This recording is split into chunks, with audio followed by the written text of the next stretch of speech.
This was and is very different in the case of the Am Amerinds.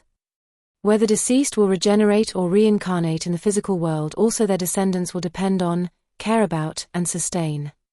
Even less so would the Am Amerinds Originators do. For our Am Amerinds Originators, returning to the earth, as well as their carbon or bones, was essential for thriving and existence, because the cycle of life and carbon is essential for fertility in general, and consequently for existence. Our Am Amerinds Originators buried their deaths in the carbon of the carbon soils, as ash and sometimes as bones.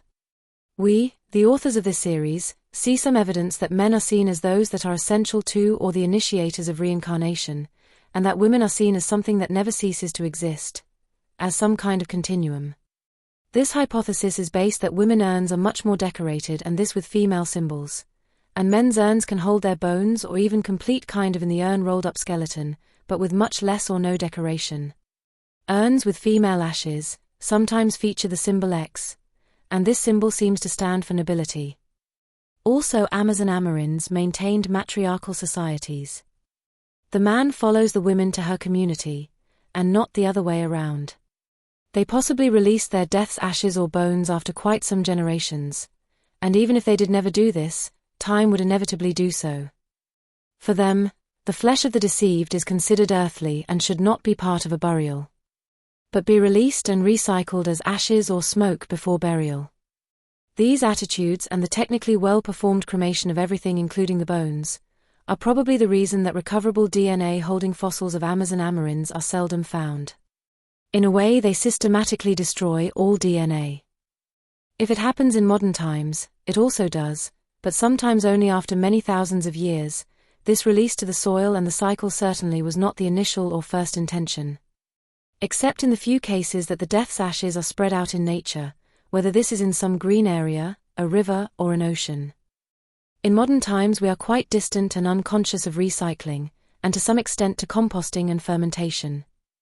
If we were more involved, we would compost or ferment our organic wastes closer to our homes, or at least we would be more involved in public composting, fermenting, and the use of the subsequent product as fertilizers and or soil structure improvers in carbon agroforest, including similar to the Amazon forest, like explicitly in the case of Amazon dark earth soils by our ancestors that have all their remains recycled in these Amazon dark earth soils. The Am Amerinds would have had plenty opportunity to spread out their ancestors' ashes in the immense rivers of the Amazon, like some of their descendants do in India. But they made great efforts for this not to happen, and held the urns in the mounds right under or near their communities.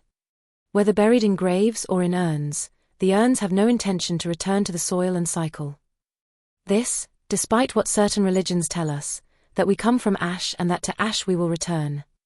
Nobody really seeks a physical meaning or a cycle behind this rather elementary but now superficial expression. Our Am Amerinds Originators clearly had the intention to maximize opportunity for their deaths to recycle, regenerate, and reincarnate, or at least to go on being part of the collective continuous cycle. The art on the urns shows us it is not considered something in their and humans' power but relates it to fertility that is a fact as massive and abundant forest in front of their eyes, horn of abundance. Am Amerinds were captured, enslaved, and domesticated and or hybridized since early human history, but even so they thrived sufficiently to 2,500 years ago.